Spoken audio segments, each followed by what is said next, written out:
Assalamualaikum warahmatullahi wabarakatuh. Salam sejahtera, salam Om Swastiastu, Namo Buddhaya, dan salam kebajikan. Halo sobat-sobat RSPPN, semua pada sehat semua ya.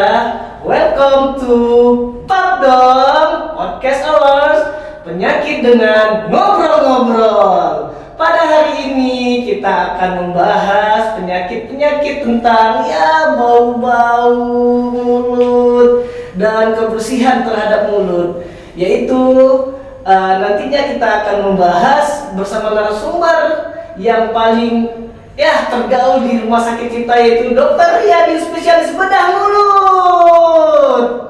Oke, kembali lagi bersama saya Dr. Irman Paleti. Di acara ini kita akan terus membahas penyakit-penyakit yang akan dapat kita hindari buat sobat-sobat RSPPN di rumah pada nantinya. Semoga podcast ini sama baiknya untuk menjaga kesehatan kita semua. Halo dok, gimana dok kabarnya dok? Halo Dr. Irman, apa kabar semuanya? Siap. Dr. Riyadin saat ini adalah dokter spesialis bedah mulut di Rumah Sakit RSPPN, dan Dr. Riyadin juga berpraktek di rumah sakit kita dalam permasalahan pencabutan gigi dan segala macam. Mungkin Dr. Riyadin bisa menjelaskan dok kepada teman-teman dokter. Halo, saya Dr. Riyadin, spesialis bedah mulut. Sebelumnya saya ucapkan terima kasih udah diundang podcast di RSPPN Sudirman. Siap dokter. Baik, pada kesempatan ini dok, banyak sih dok penyakit-penyakit mulut yang sedang beredar di masyarakat terkait bau mulut, kebersihan gigi dan mulut dok. Nah, pada saat ini dok, bagaimana sih dok baiknya kita dalam menjaga kebersihan gigi dan mulut ini dok? Sebelumnya mungkin saya harus menjelaskan apa sih sebenarnya kesehatan gigi dan mulut itu sendiri ya. Iya dok. Kalau kesehatan gigi dan mulut itu kan sebenarnya adalah kondisi atau keadaan sehat dari jaringan keras gigi dan jaringan lunak gigi, dan meliputi semua yang ada di dalam rongga mulut. Jadi individu atau perseorangan itu bisa nyaman dalam mengunyah makanan menggunakan fungsi giginya untuk mengunyah, kemudian berbicara, dan juga sebagai estetik penampilan pada khususnya. Siap dokter. Dengan untuk pastinya ya dok ya, dalam kita berkomunikasi, estetik dalam gigi itu sangat diperlukan dok. Ya, betul. Bagaimana sih dok kita menjaga kebersihan gigi dan mulut ini dok? Menjaga kebersihan gigi dan mulut dalam harian ini sangat penting. Yang pertama ya pasti kita intinya harus menjaga kebersihan dengan cara membersihkan gigi dan mulut dengan yang benar ya. Meliputi sikat gigi dengan menggunakan pasta gigi dan sikat gigi yang benar, kemudian mungkin menggunakan dental floss dan obat kumur, dan waktunya juga harus tepat untuk sikat gigi itu sendiri. Siap dokter. Masalah waktu ya dok, berapa kali sih dok baiknya kita untuk menyikat gigi dok, dan jenis pasta gigi dan odolnya ini gimana dok sebaiknya dok? Oke, jadi gini, menjaga kebersihan gigi dan mulut yang baik dan benar diawali dengan pemilihan yang pertama adalah dari sikat giginya. Sikat giginya kita usahakan dengan tangkai yang lurus sehingga gerakannya itu bisa maksimal di dalam rongga mulut kita. Kemudian dari ujung sikat giginya itu harus lembut sehingga tidak merusak bagian email gigi dan gusi kita sendiri. Dan perlu diingat, rongga mulut antar individu itu sangat berbeda. Jadi kalau lebih amannya adalah dipilih ujung sikat gigi yang lebih kecil dan membulat sehingga masuk ke dalam rongga mulut kita dengan maksimal. Kemudian yang kedua, pemilihan pasta gigi. Pemilihan pasta gigi di sini, apapun brand atau mereknya pasta gigi harus berfluoride. Yang pasti harus berfluoride. Kemudian cara sikat gigi yang baik dan benarnya seperti apa? Mungkin waktunya cukup 2 kali dalam sehari, yakni pagi setelah sarapan, 30 menit setelah sarapan, dan malam sebelum tidur. Oke dokter. Jadi tidak perlu ya dok ya kita menyikat gigi ini setiap makan sikat gigi, setiap makan sikat gigi, tidak perlu ya dok? Sebenarnya tidak efektif untuk dilakukan setiap waktu kali kita membersihkan makan. Lagi pula setelah makan, kondisi mulut kita kan menjadi asam pH-nya. Jadi kalau misalnya kita terlalu sering menyikat gigi kita setelah makan, malah akan merusak email dari gigi kita. Baik dokter. ngomong-ngomong nih dok, masalah merusak email di gigi dok. Salah satu yang merusak email gigi ini ada kebiasaan merokok ya dok ya. Bagaimana ya dok pandangan dokter terhadap sobat-sobat RSPPN ini ya dok yang masih merokok, masih nge-vape, ini gimana dok pandangannya dok? Merokok, sebenarnya merokok dengan efek samping rongga mulut itu efektifnya sangat besar ya keburukannya. Bukan hanya merokok, bahwa kandungan di dalam rokok juga dapat menyebabkan kerusakan-kerusakan di daerah sistemik kita. Bisa dari jantung kita, kemudian pembuluh darah, bahkan PPOK atau penyakit paru obstruktif kronis ini juga dapat disebabkan oleh karena kita merokok. Nah, rongga mulut merupakan awal pintu gerbang di mana rokok itu dihisap asapnya, dan kita perlu ketahui bahwa kandungan dari rokok itu sendiri ada 40.000 bahan kimia. Wow. Dan yang 40 bahan kimia ini termasuk karsinogenik. Bagian-bagian yang bisa merusak gigi dari kandungan rokok ya bisa tar, nikotin, karbon, kemudian juga hidrogen peroksida.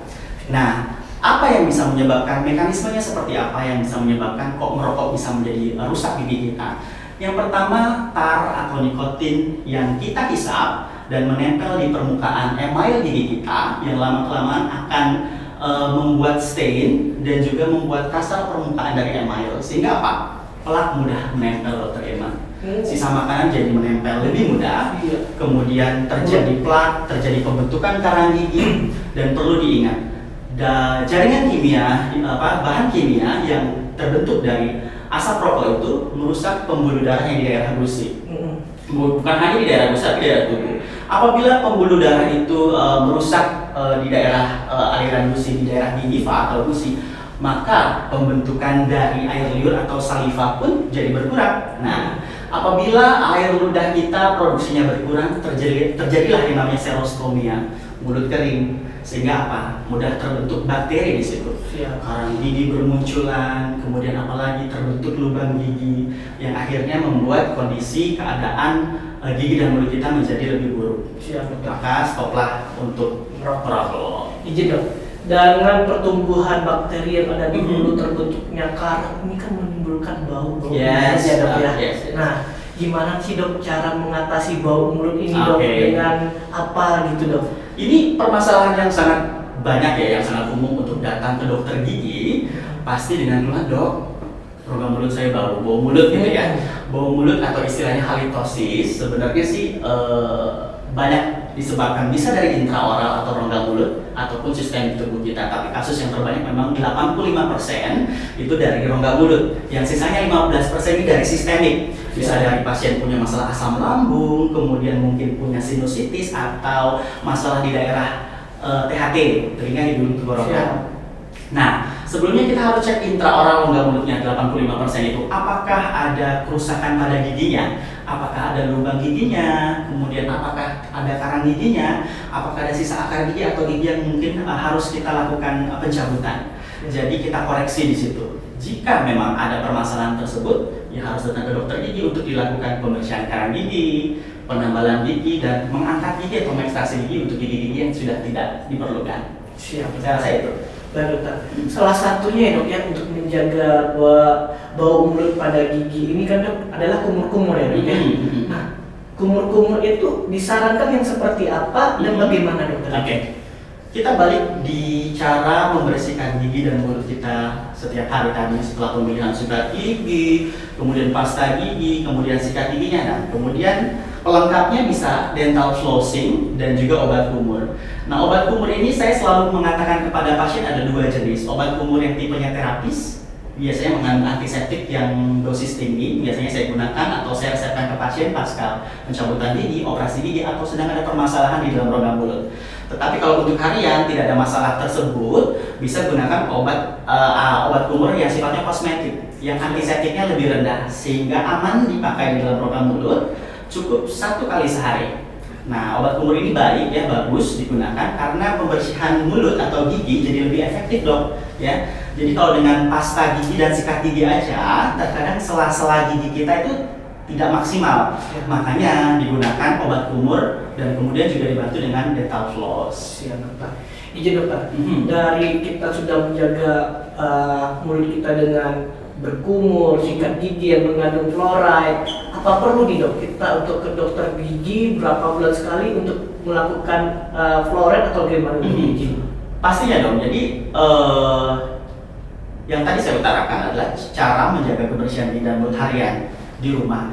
Tapi jangan lupa dong, setiap 6 bulan sekali kita harus memeriksakan kondisi gigi dan mulut kita setiap 6 bulan sekali ke dokter gigi terdekat, baik itu ada keluhan atau tidak ada keluhan, untuk diperiksa secara berkala apakah ada keadaan-keadaan patologis atau keadaan abnormal yang ada dalam rongga mulut kita. Apakah ada gigi yang berlubang, apakah ada karang gigi, saya bilang itu ya, apakah ada gigi yang harus diangkat, seperti itu. Siap.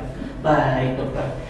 Sobat-sobat semua yang ada di rumah, ingat pemeriksaan gigi harus dilakukan walau tidak ada keluhan sama sekali, untuk mengatasi terjadinya keluhan itu nantinya ya dok ya. 6 bulan sekali adalah kata wajib untuk melakukan pemeriksaan gigi, apalagi gigi pada usia yang sangat produktif ya dok ya. Jadi sehingga rongga gigi yang masih baik itu bisa dijaga sampai tua nantinya. Di masa tua gigi masih penuh, masih mantap, sehingga produktif untuk tubuhnya semakin maksimal ya dokter ya. Baik sobat-sobat semua, sekian dari kami, lebih dan kurang kami mohon maaf. Semoga podcast ini memberikan manfaat untuk kita semua. Lebih dan kurang, wassalamualaikum warahmatullahi wabarakatuh. Salam sejahtera untuk kita semua.